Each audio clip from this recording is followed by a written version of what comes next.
আপনি ধন্য। আপনি আপনার ভক্তকে দেওয়া বরদান পূর্ণ করেছেন। হনুমান, আমার এই প্রলয়ঙ্কারী শিব ত্রিশূল দ্বারা এবার হবে তোমার সর্বনাশ।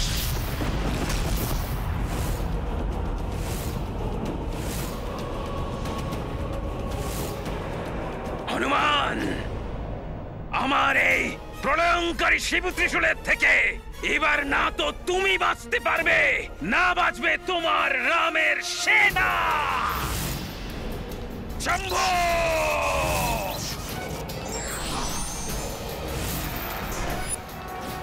এ তো অনর্থ হয়ে গেল। এই পৃথিবীতে এই ত্রিশূলের সম্মুখীন তো কেউ হতে পারবে না। আমরা দেবতারাও পারবো না।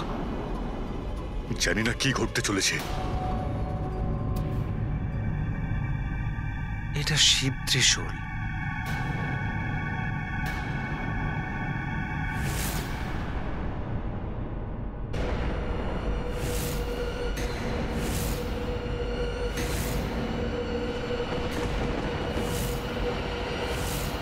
আবার এটা নতুন কি বিপদ আসতে চলেছে?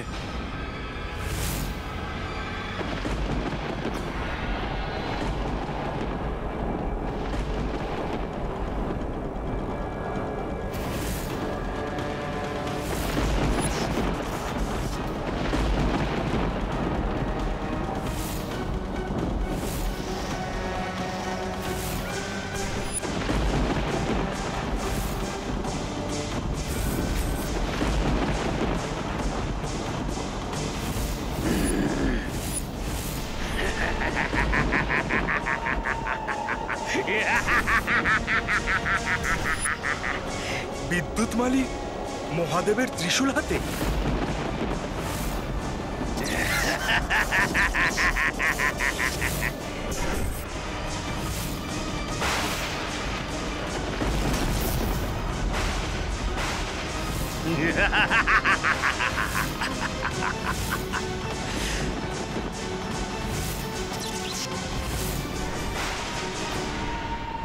প্রভু, মহাদেবের ত্রিশূল এই পাপী অসুরের হাতে কিভাবে এলো?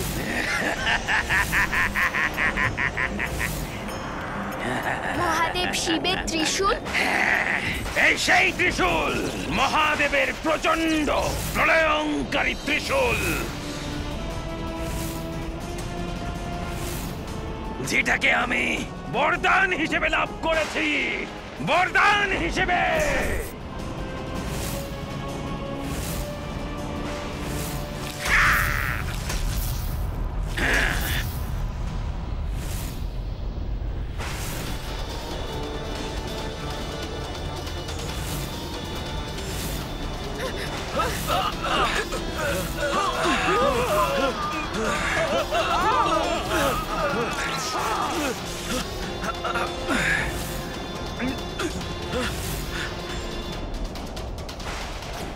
আমি যে বরদান পেয়েছি তা এবার তোমাদের জন্য অভিশাপ হয়ে নেমে আসবে।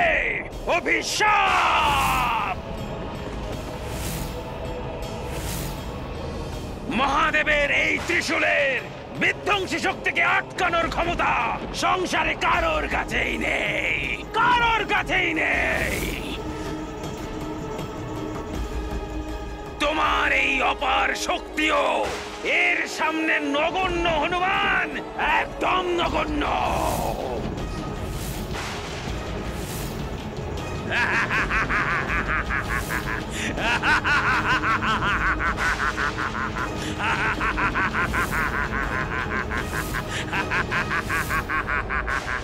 প্রভু, এ তো আপনার দ্বারা প্রাপ্ত আপনারই ত্রিশূল নিয়ে আপনারই রুদ্রাংশের ক্ষতি করতে চাইছে।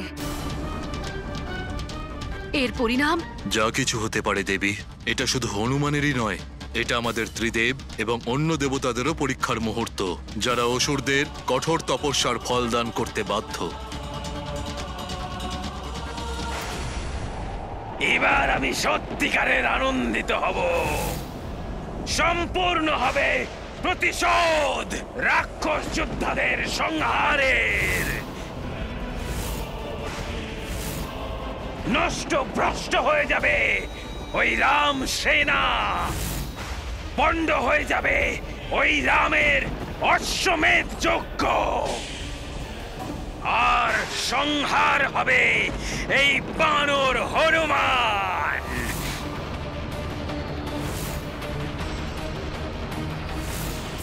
স্বামীর শক্তির অনুচিত প্রয়োগ ওনার ক্রোধকে বর্ধিত করছে।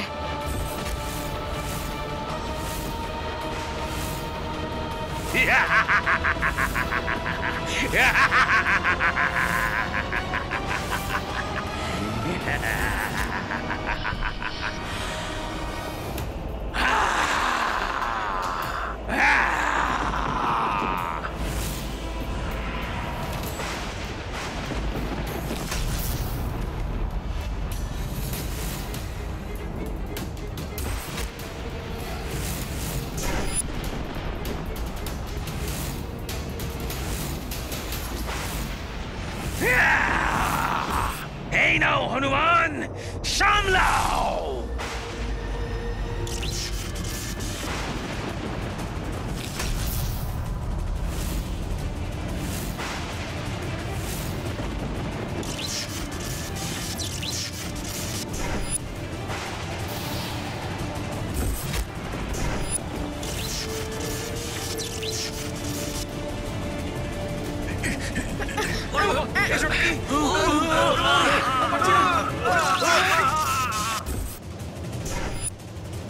সবাই তোমায় রুদ্রাংশ বলে না হনুমান?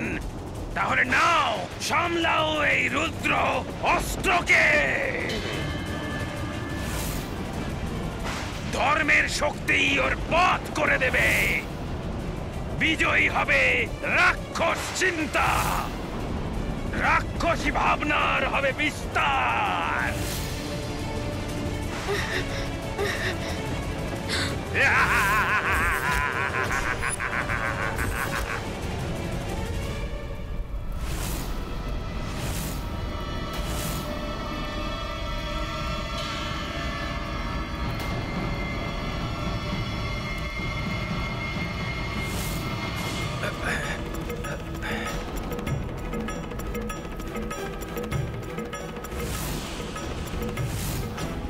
ঋষিবর, হঠাৎ চিন্তাগ্রস্ত হয়ে আপনি উঠে দাঁড়ালেন কেন? প্রভু, ঘোর অনর্থ করে দিয়েছে ওই অসুর বিদ্যুৎ মালি। ওর দ্বারা নিক্ষেপ করা প্রভু শিবের দিব্য ত্রিশূল হনুমান আর সেনাদের দিকে ধাবিত হচ্ছে। দেখুন।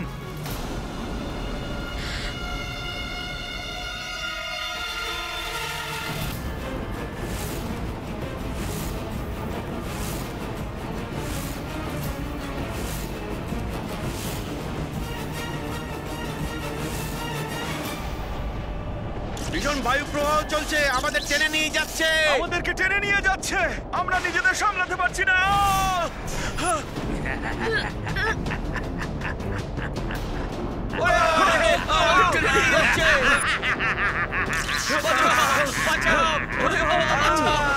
ভীষণ বায়ু। ভোলে বাবার ত্রিশূলের অতুলনীয় শক্তিতে উৎপন্ন এই বায়ু প্রবাহ তো আমাকেও প্রভাবিত করছে।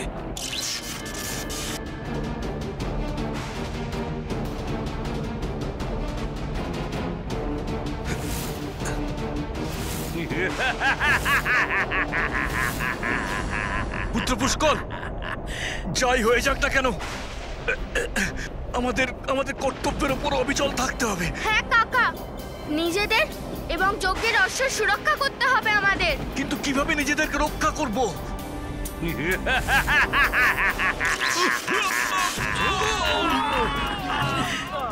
মহাবিপদ নেমে আসতে চলেছে। হনুমান, পুষ্কল, শত্রুঘ্ন, অশ্ব আর সম্পূর্ণ সেনাকে রক্ষা করার দায়িত্ব তোমার হাতে। আপনার আশীর্বাদে আমি এই কর্তব্যকে পালন করতে কোনো ভুল করব না প্রভু।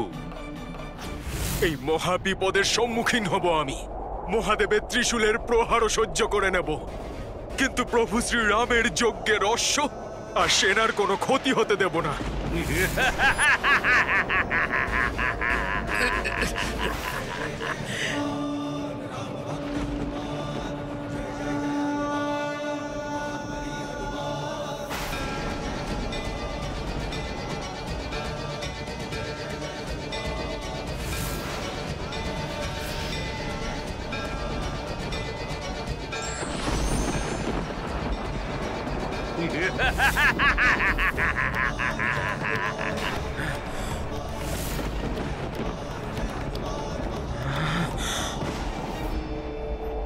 ভোলেনাথ, স্বপ্নেও আপনার ত্রিশূলকে অপমান করার কল্পনাও করতে পারি না আমি, কিন্তু এই মুহূর্তে আপনার ত্রিশূলকে আটকানোর প্রচেষ্টা করাই আমার প্রধান কর্তব্য।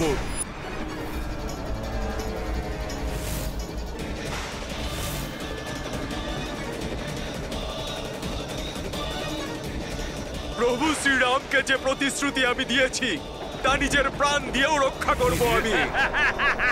জয় শ্রীরাম।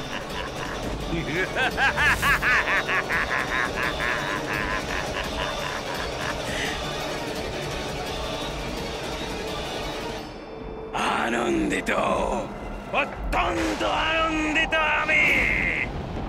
এবার না কোনো দেবতা আর না ওই বিষ্ণু, কেউই রক্ষা করতে পারবে না এবার ওই বানর আর ওর সেনাদের।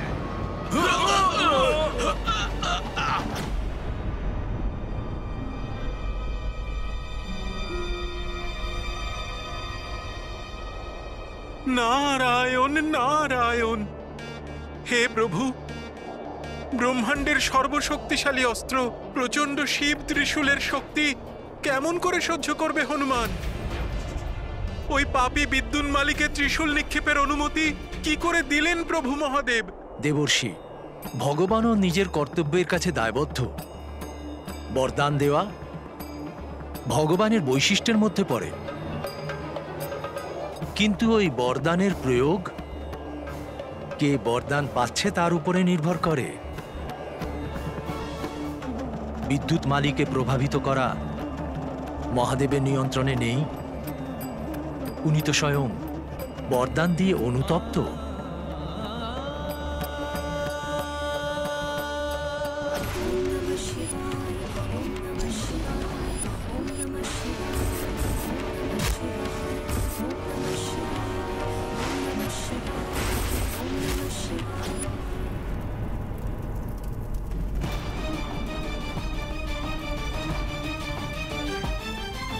হনুমানকে সংকটে দেখেও এত অসহায় হয়ে আছেন স্বামী।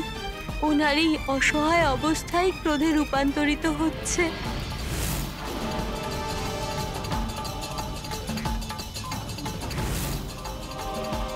দাদার চোখে এমন তীক্ষ্ণ ক্রোধাগ্নি প্রজ্বলিত হতে এই প্রথমবার দেখছি আমি। এ কেমন গম্ভীর পরিস্থিতি, যার পরিণতির কথা ভেবেই আমি ব্যাকুল হয়ে উঠছি। যে করে হোক হনুমান যেন এই বিকট পরিস্থিতির সম্মুখীন হতে পারে, এটাই আমার একমাত্র প্রার্থনা। শীঘ্রই মহাবলী হনুমানের পেছন দিকে লুকিয়ে পড়ো, তবেই বাঁচতে পারবো আমরা। এই ত্রিশূলের শক্তির জন্য উনিই তো প্রভাবিত হচ্ছেন। মহাদেবের ত্রিশূলের সম্মুখীন হতে পারবেন উনি? আমাদের রক্ষা কি করতে পারবেন হনুমান?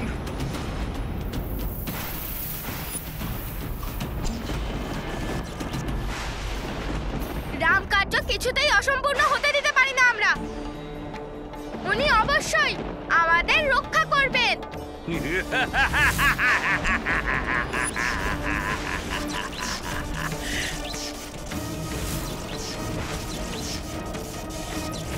সর্বোপরি উচিত রাজকুমার পুষ্কলের কথা। সম্ভব অসম্ভবের বিচার করতে পারবো না আমি। নিজের সম্পূর্ণ শক্তি দিয়ে মহাদেবের ত্রিশূলকে যেভাবেই হোক আটকাতেই হবে, আর আমি সেটা করবই। হে ভোলেনাথ, আপনার আরাধ্য প্রভু শ্রীরামের কার্যে বাধা হয়ে এই দুষ্ট অসুর আপনার ত্রিশূলকে অপমান করার সাথে এই ভক্তের ভক্তিরও পরীক্ষা নিয়েছে। এই ভক্ত সসম্মানে আপনার শক্তির আঘাত সহ্য করে নেবে, কিন্তু যজ্ঞের অশ্ব আর রাম সেনাকে বাঁচাতে, এছাড়াও আপনার মহিমাকে খণ্ডিত হওয়ার থেকে রক্ষা করতে যথাসম্ভব প্রচেষ্টা করব আমি।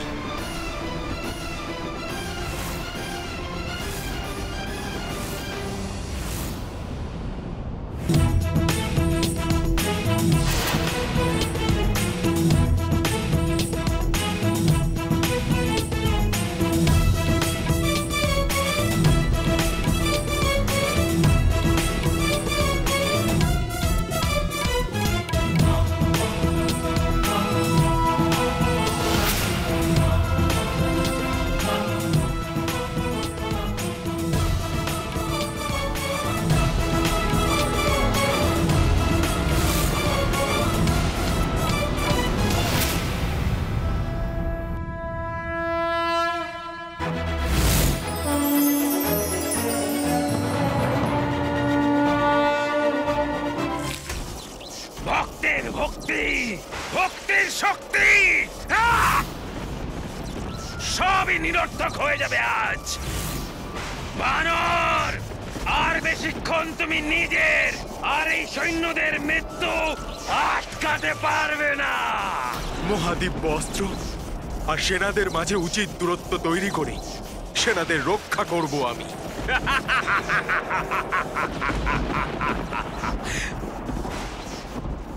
দরকার পড়লে আমি একাও মহাবলী হনুমানের সাহায্যের জন্য প্রস্তুত থাকবো।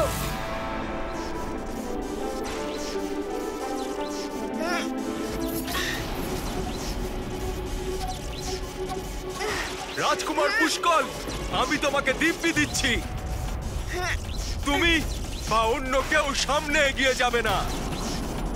এই সংকটের সাথে আমি লড়াই করব। আপনারা সকলে যজ্ঞের অশ্বের সুরক্ষা সুনিশ্চিত করুন।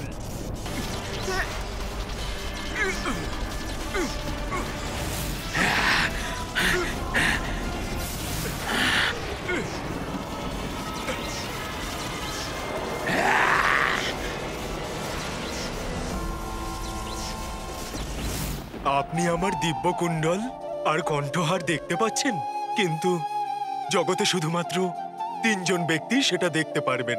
আমার মাতা, আমার গুরুদেব আর আমার আরাধ্য প্রভু শ্রীরাম। আমি তোমার গুরুদেব নই, মা তো নই।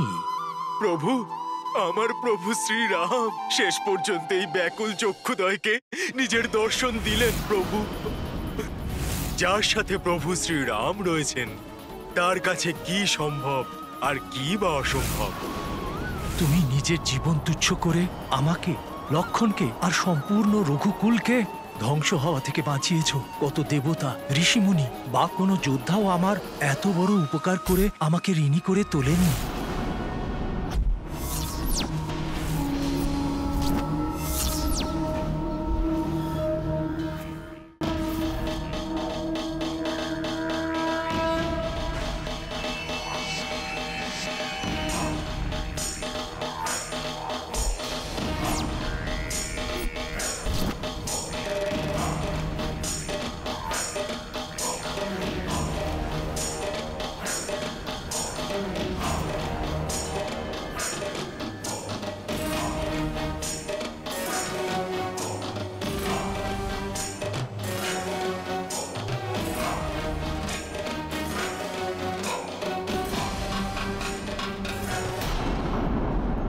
আপনার সেবা তো আপনার এই সেবকের ধর্ম। আমি যা কিছু করেছি আপনার কৃপার দ্বারাই করেছি প্রভু।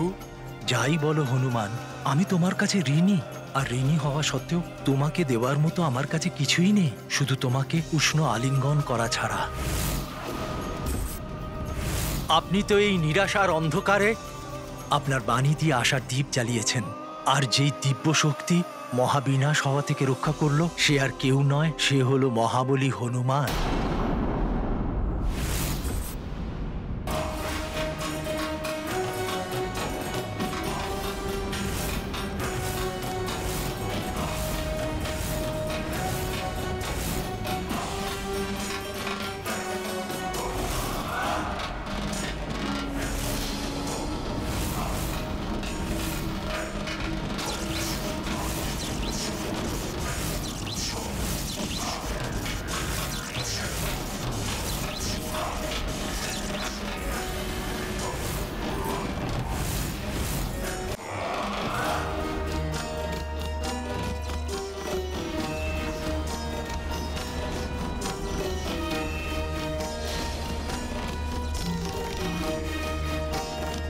স্বামী ত্রিশূলের শক্তি এবং ওনার ক্ষোভে ফেটে পড়া এই তাণ্ডবের পরিণাম কি করে সহ্য করবে এই সৃষ্টি?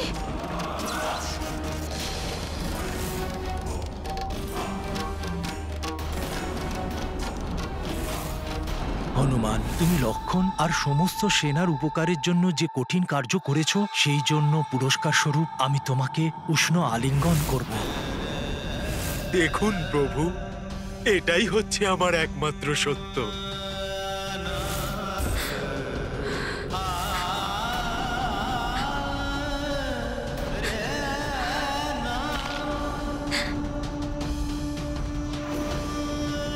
আমি আপনার ক্রোধ, আপনার পীড়া, আপনার অসহায়তা বুঝতে পারছি স্বামী। যজ্ঞের দায়িত্বে আবদ্ধ আপনি। যজ্ঞ অসম্পন্ন রেখে আপনি উঠতে পারবেন না। তার জন্য ভক্তের ইষ্ট হওয়া সত্ত্বেও ওর সাহায্য করতে অক্ষম আপনি। নিজের সমক্ষে এত রাক্ষসকে পাপ আর অধর্ম করতে দেখে প্রভুর ক্রোধ হয়েছিল, কিন্তু আজকের মতো রুদ্র রূপ কেউ হয়তো কখনোই দেখেনি।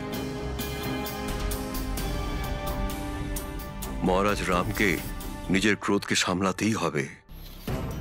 আজ ওনার অনন্য ভক্ত হনুমানকে এমন মহা সংকটে দেখে ওনার ক্রোধ সব সীমা অতিক্রম করে গেছে। আমার চিন্তা হচ্ছে হনুমানকে রক্ষা করার জন্য উনি যজ্ঞ ছেড়ে উঠে না যান।